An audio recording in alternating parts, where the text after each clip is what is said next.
Hey everybody, welcome to the church building. I'm glad you're here. I'm thrilled you're here. I'm medium level excited you're here. I am glad. We are reading 1 Samuel chapter 21 through 24 tonight, hopefully. I'm a little bit tired, a little bit off my game. I was up later than I wanted to be. It was one of those situations about midnight. I was about to go to bed. And there was a roach. There was a roach on the floor. And I'll say I live in Florida. That's kind of the price of admissions. You get roaches. When I lived out west, there's other creatures you had to think about. Up north, different things. I don't have mice. And that's good. Anyway, I have a roach. I keep a clean home. Let's just get that out of the way. I keep a clean home. There's no food left out, but these critters find a way to get in. They want to get in. They want to eat my stuff. They want to be warm and comfortable.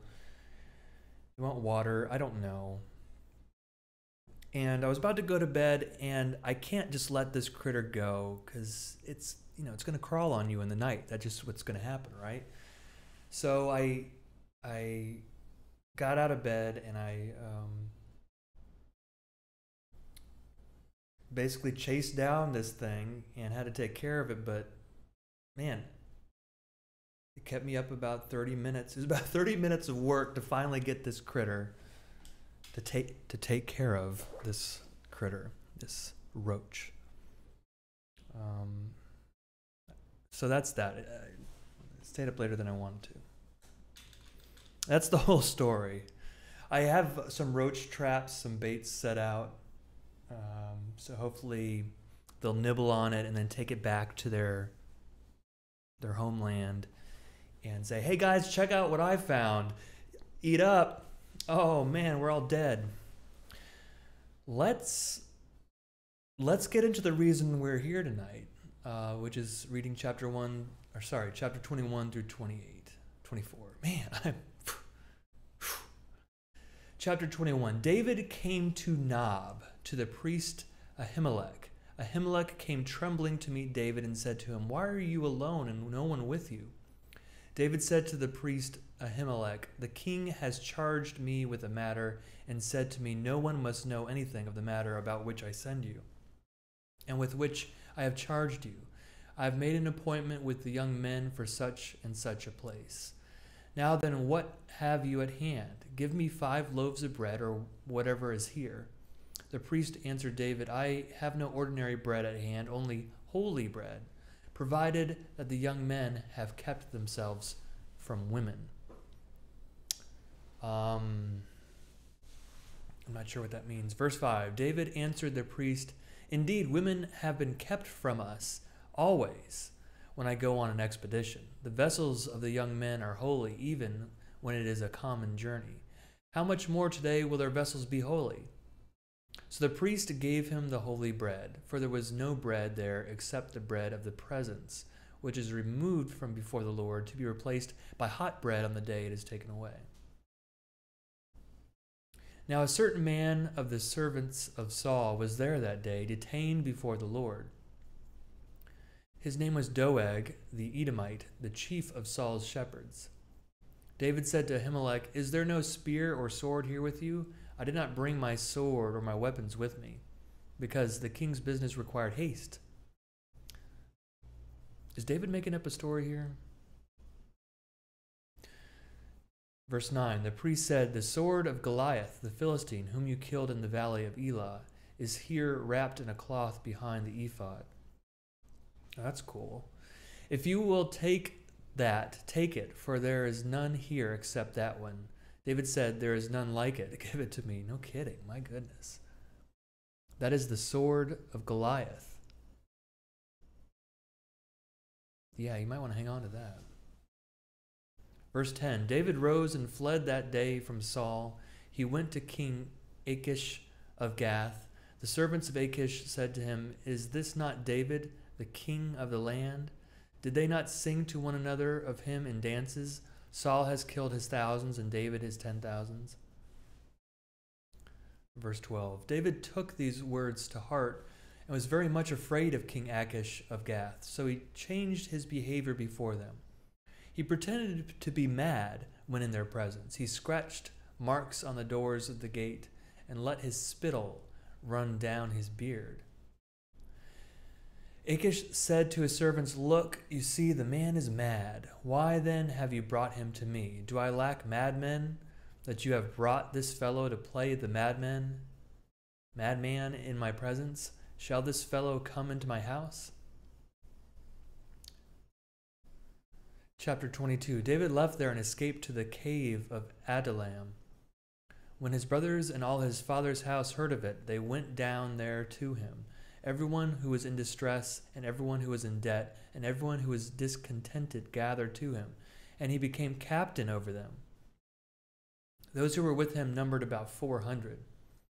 David went from there to Mizpah of Moab. He said to the king of Moab, "Please let my father and mother come to you until I know what God will do for me." He left the king of Moab, and they stayed with him all the time that David was in the stronghold. Then the prophet Gad said to David, "Do not remain in the stronghold. Leave and go into the land of Judah." So David left and went into the forest of Hereth. Verse 6. Saul heard that David and those who were with him had been located. Saul was sitting at Gibeah under the tamarisk tree on the height, with his spear in his hand, and all his servants were standing around him.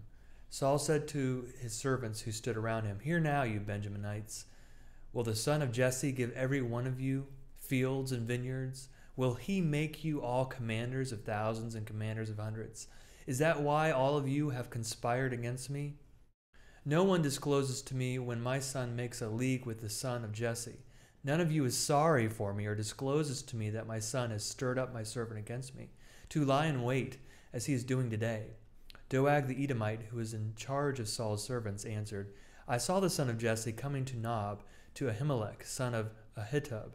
He inquired of the Lord for him, gave him provisions, and gave him the sword of Goliath the Philistine." The king sent for the priest Ahimelech, son of Ahitub, and for all his father's house, the priests who were at Nob, and all of them came to the king. Saul said, "Listen now, son of Ahitub." He answered, "Here I am, my lord." Saul said to him, "Why have you conspired against me, you and the son of Jesse, by giving him bread and a sword, and by inquiring of God for him, so that he has risen against me to lie in wait, as he is doing today?" Then Ahimelech answered the king, "Who among all your servants is so faithful as David? He is the king's son-in-law, and is quick to do your bidding, and is honored in your house. Is today the first time that I've inquired of God for him? By no means. Do not let the king impute anything to his servant or to any member of my father's house, for your servant has known nothing of all this, much or little." The king said, "You shall surely die, Ahimelech, you and all your father's house." The king said to the guard who stood around him, "Turn and kill the priests of the Lord, because their hand also is with David." They knew that he fled and did not disclose it to me, but the servants of the king would not raise their hand to attack the priests of the Lord. Then the king said to Doeg, "You, Doeg, turn and attack the priests." Doeg the Edomite turned and attacked the priests. On that day he killed 85 who wore the linen ephod. Nob, the city of the priests, he put to the sword. Men and women, children and infants, oxen, donkeys, and sheep, he put to the sword. Verse 20, but one of the sons of Ahimelech, son of Ahitub, named Abiathar, escaped and fled after David. Abiathar told David that Saul had killed the priests of the Lord. David said to Abiathar, "I knew on that day when Doeg the Edomite was there that he would surely tell Saul. I am responsible for the lives of all your father's house. Stay with me and do not be afraid, for the one who seeks my life seeks your life. You will be safe with me." Chapter 23. Now they told David, "The Philistines are fighting against Keilah and are robbing the threshing floors." David inquired of the Lord, "Shall I go and attack these Philistines?" The Lord said to David, "Go and attack the Philistines and save Keilah." But David's men said to him, "Look, we are afraid here in Judah. How much more then if we go to Keilah against the armies of the Philistines?" Then David inquired of the Lord again. The Lord answered him, Yes, go down to Keilah, for I will give the Philistines into your hand. So David and his men went to Keilah, fought with the Philistines, brought away their livestock, and dealt them a heavy defeat. Thus David rescued the inhabitants of Keilah. When Abiathar, son of Ahimelech, fled to David at Keilah, he came down with an ephod in his hand. Now it was told Saul that David had come to Keilah. And Saul said, God has given him into my hand, for he has shut himself in by entering a town that has gates and bars. Saul summoned all the people to war to go down to Keilah to besiege David and his men. When David learned that Saul was plotting evil against him, he said to the priest Abiathar, Bring the ephod here. David said, O Lord, the God of Israel, your servant has heard that Saul seeks to come to Keilah to destroy the city on my account. And now will Saul come down as your servant has heard? O Lord, the God of Israel, I beseech you, tell your servant. The Lord said, He will come down. Then David said, Will the men of Keilah surrender me and my men into the hand of Saul? The Lord said, They will surrender you. Then David and his men, who were about 600, set out and left Keilah. They wandered wherever they could go. When Saul was told that David had escaped from Keilah, he gave up the expedition. David remained in the strongholds in the wilderness, in the hill country of the wilderness of Ziph. Saul sought him every day, but the Lord did not give him into his hand. Verse 15. David was in the wilderness of Ziph at Horesh when he learned that Saul had come out to seek his life. Saul's son Jonathan set out and came to David at Horesh. There he strengthened his hand through the Lord. He said to him, Do not be afraid, for the hand of my father Saul shall not find you. You shall be king over Israel, and I shall be second to you. My father Saul also knows that this is so. Then the two of them made a covenant before the Lord. David remained at Horesh, and Jonathan went home. Then some Ziphites went up to Saul at Gibeah and said, David is hiding among us in the strongholds of Horesh on the hill of Hachilah, which is south of Jeshimon. Now, O king, whenever you wish to come down, do so, and our part will be to surrender him into the king's hand. Saul said, May you be blessed by the Lord for showing me compassion. Go and make sure once more, find out exactly where he is and who has seen him there, for I am told that he is very cunning. Now look around and learn all the hiding places where he lurks, and come back to me with sure information. Then I will go with you, and if he is in the land, I will search him out among all the thousands of Judah. So they set out and went to Ziph ahead of Saul. David and his men were in the wilderness of Maon, in the Arabah to the south of Jeshimon. Saul and his men went to search for him. When David was told, he went down to the rock and stayed in the wilderness of Maon. The wilderness of Maon. When Saul heard that, he pursued David into the wilderness of Maon. Saul went on one side of the mountain, and David and his men on the other side of the mountain. David was hurrying to get away from Saul, while Saul and his men were closing in on David and his men to capture them. Then a messenger came to Saul, saying, Hurry and come, for the Philistines have made a raid on the land. So Saul stopped pursuing David and went against the Philistines. Therefore that place was called the Rock of Escape. David then went up from there and lived in the strongholds of En-Gedi. Chapter 24. When Saul returned from following the Philistines, he was told, David is in the wilderness of En-Gedi. Then Saul took 3,000 chosen men out of all Israel, and he went to look for David and his men in the direction of the rocks of the wild goats. He came to the sheepfolds beside the road where there was a cave, and Saul went in to relieve himself. Now David and his men were sitting in the innermost parts of the cave. The men of David said to him, Here is the day of which the Lord said to you, I will give your enemy into your hand, and you shall do to him as it seems good to you. Then David went and stealthily cut off a corner of Saul's cloak. Afterward, David was stricken to the heart because he had cut off a corner of Saul's cloak. Wow. He said to his men, The Lord forbid that I should do this thing to my Lord, the Lord's anointed, to raise my hand against him, for he is the Lord's anointed. So David scolded his men severely and did not permit them to attack Saul. Then Saul got up and left the cave and went on his way. Afterwards, David also rose up and went out of the cave and called after Saul, "My lord the king!" When Saul looked behind him, David bowed with his face to the ground and did obeisance. David said to Saul, "Why do you listen to the words of those who say David seeks to do you harm? This very day our eyes have seen how the Lord gave you into my hand in the cave, and some urged me to kill you, but I spared you. I said, I will not raise my hand against my Lord, for he is the Lord's anointed. See, my father, see the corner of your cloak in my hand, for by the fact that I cut off the corner of your cloak and did not kill you, you may know for certain that there is no wrong or treason in my hands. I have not sinned against you, though you are hunting me to take my life. May the Lord judge between me and you. May the Lord avenge me on you, but my hand shall not be against you.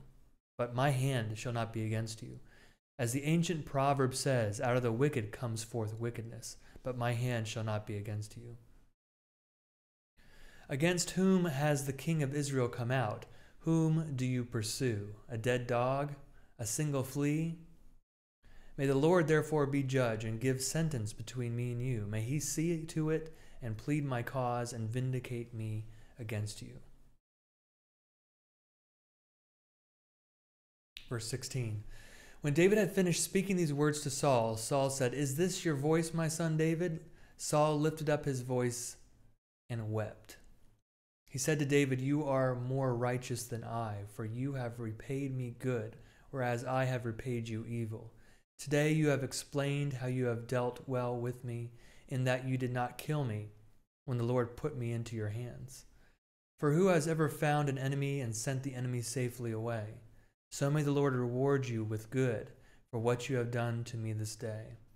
Now I know that you shall surely be king, and that the kingdom of Israel shall be established in your hand.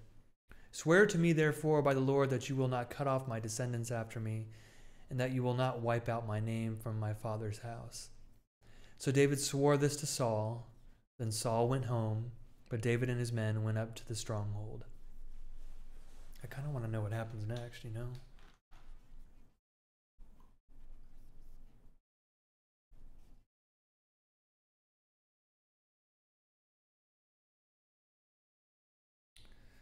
I'm going to go ahead and read chapter 25, I believe.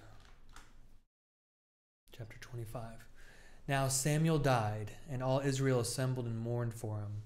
They buried him at his home in Ramah.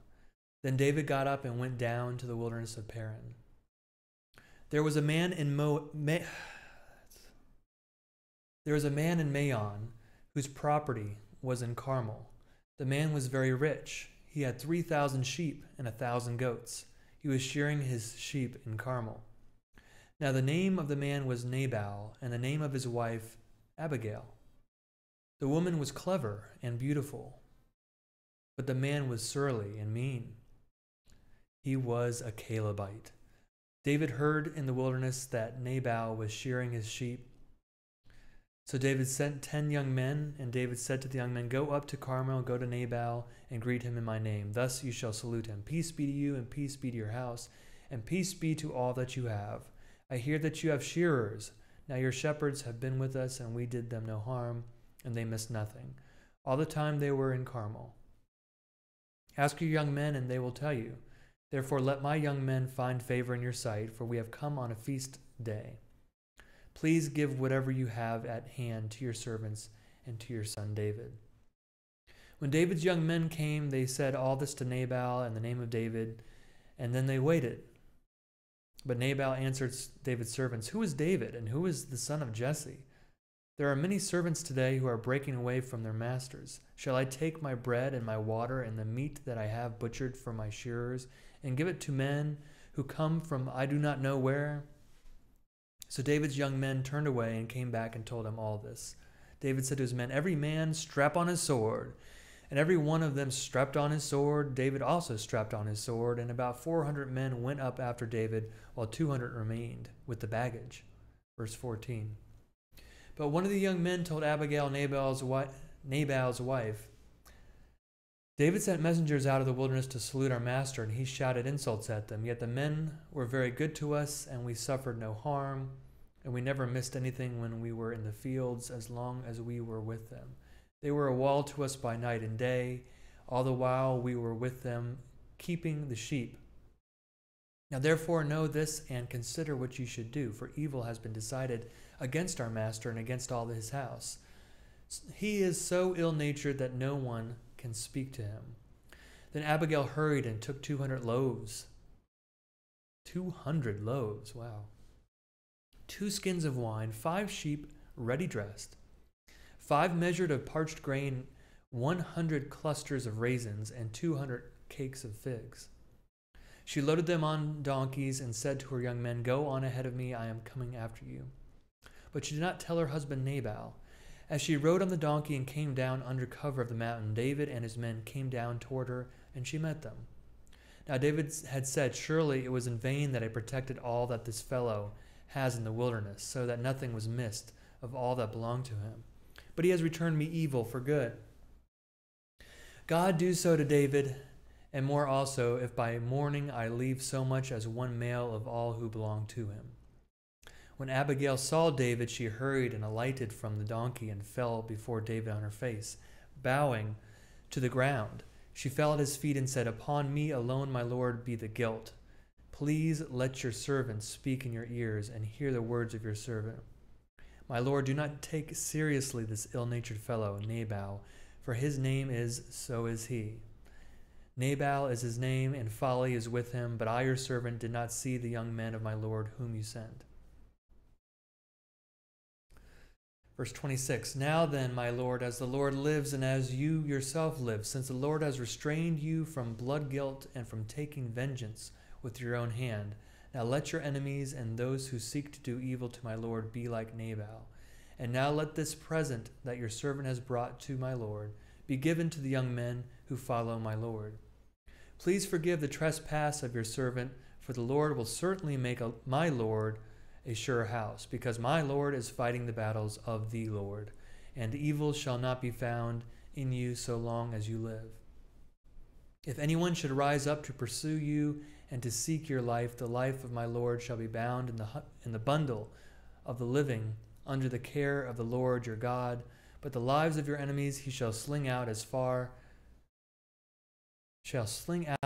from the hollow of a sling.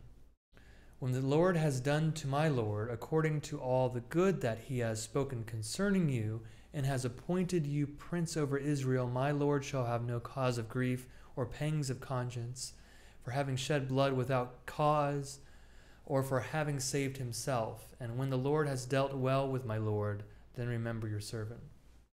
This speech is kind of complicated, and I'm having trouble following, but I think she's making an appeal to David, like, look, you don't need to kill all these people because you're angry.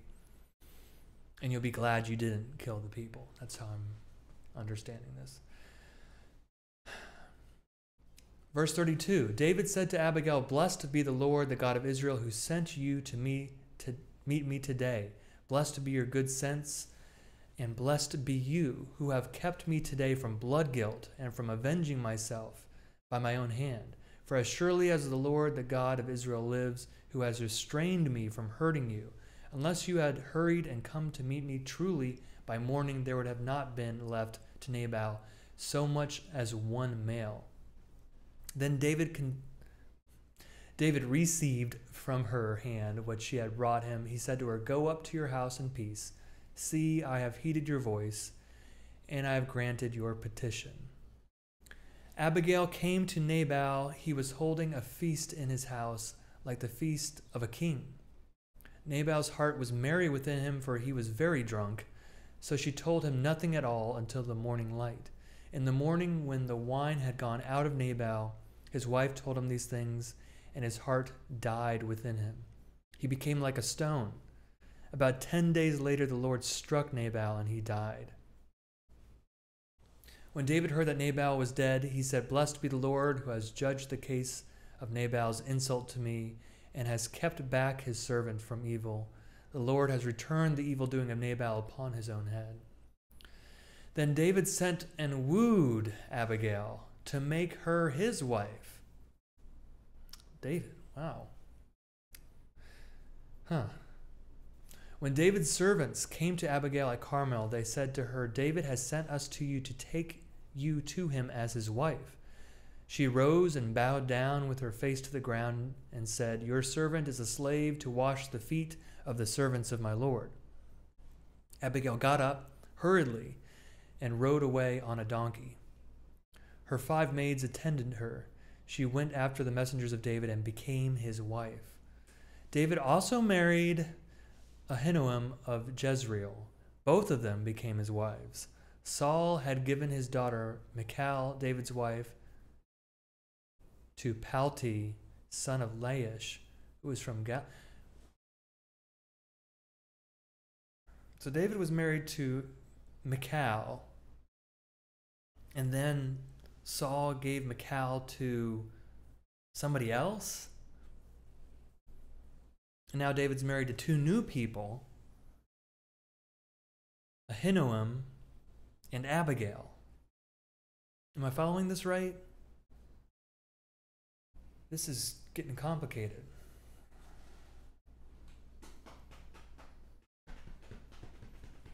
Three wives. Well, thanks for listening today. This is a bit of a long read. Thanks for pressing through an extra chapter. Appreciate it. Hope you're doing well, and I'll see you next time.